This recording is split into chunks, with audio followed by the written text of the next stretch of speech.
Have you ever thought about what your life would be like without senior moments? Well, I remember what it was like. yeah, you remember? You know what I'm talking about. You climb the stairs and you get halfway up and you have to stop and catch your breath, right? But then you can't remember if you were going up or going down. Or how about this? You reach for the toothpaste in the drawer and you daub it on the brush, and as you're bringing it to your mouth, you think, something doesn't smell quite right. But the signal from your brain to your hand is just a little bit delayed. Now, I'm here to tell you that you really don't want to clean your teeth with Preparation H. It's not pretty. But if there weren't any senior moments, we wouldn't laugh nearly as much, would we? And we'd lose one of our all-time favorite excuses. In fact, I know a guy that would be totally lost without the senior moment excuse. Maybe you know him. I call him the boss. My stapler's gone. They've lost it, you see. What? No, it couldn't. It wouldn't. It couldn't be me. I'll find it. I'll find it. I'll find it by crook. And you, weaseling, cowering worker, don't give me that look.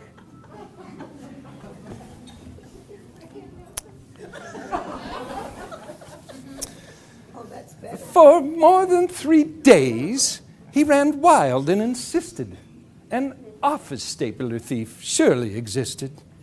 Such carryings on were quite common, you see, with a boss who blamed everything, anything on me. Then I heard it, a humph and a humph. Now, one more. I wonder. I peeked through the door. He found his dear stapler right there, seems to me.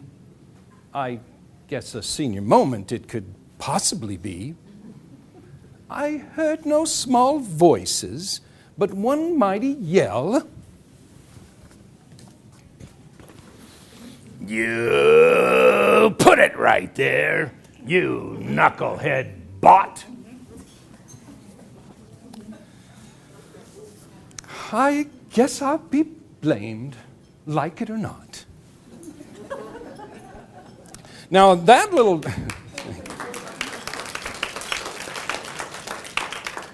story was actually about me.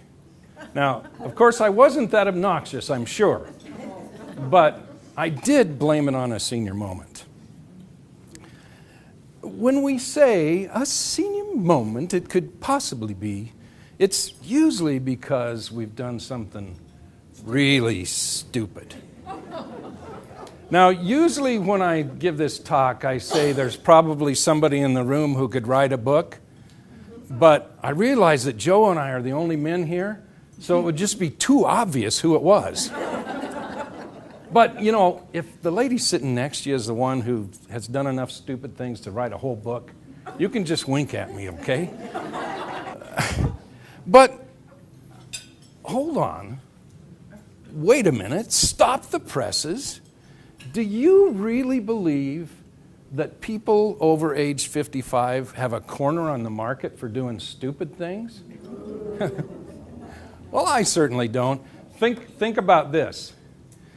Did you ever do anything really stupid when you were in your 20s? No. Well, if you... Yeah, if you're anything like me, it's probably almost everything. For example, one day in college, I was tired and I was just kind of spaced out as I walked past the Fine Arts Center. And I heard, "Help, help."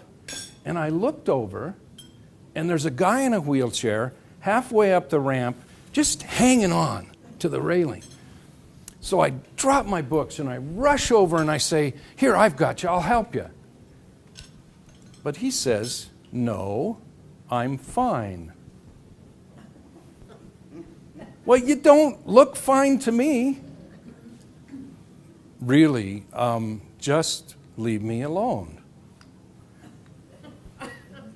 Well, I just can't do that.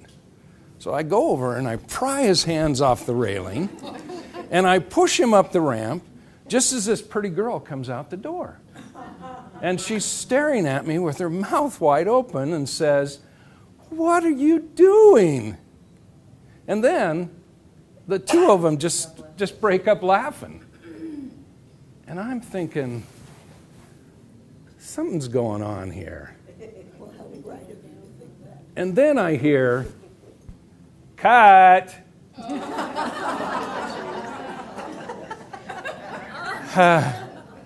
Yeah, you guessed it.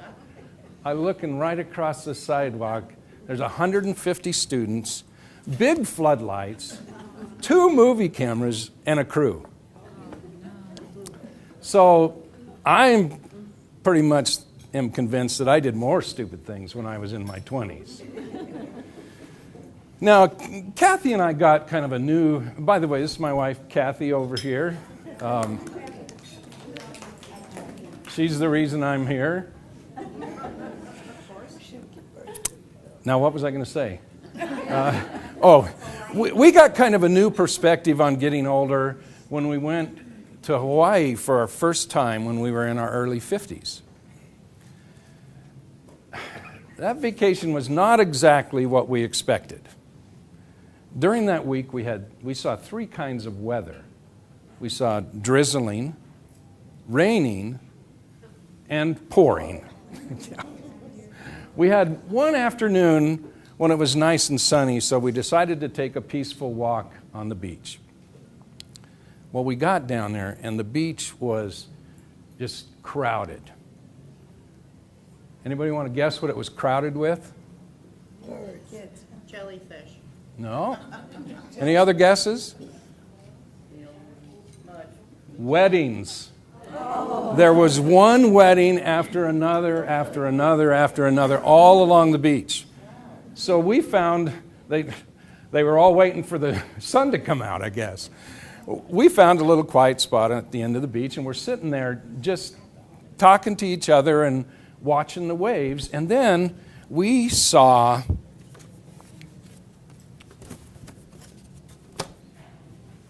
this man. Say hello to Reverend Ken.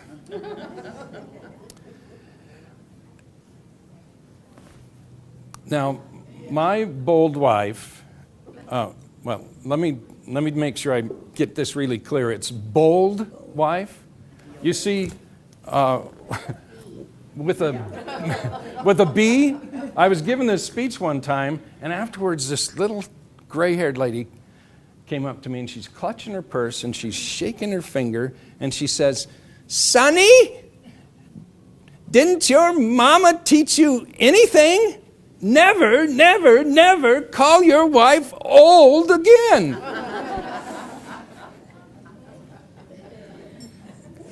You might guess that Kathy really likes that lady now. They're good friends. And I have to be really very careful how I enunciate. But anyway, my bold wife, Kathy, goes up to Reverend Ken and says, "Can we get a picture of you blowing on your conch shell?" And he looks at us and says, "Well, only if you'll be in the picture with me." And so we're both grinning and say, "Okay." And his daughter took this picture.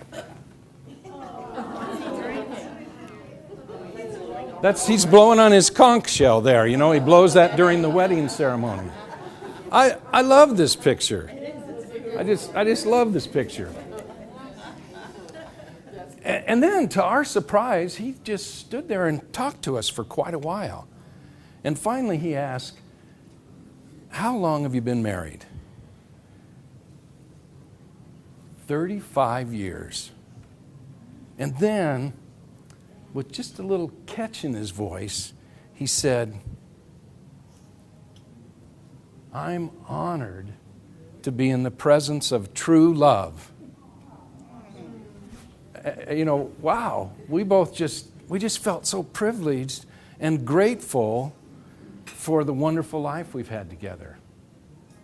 That vacation turned out to be much more than we ever expected.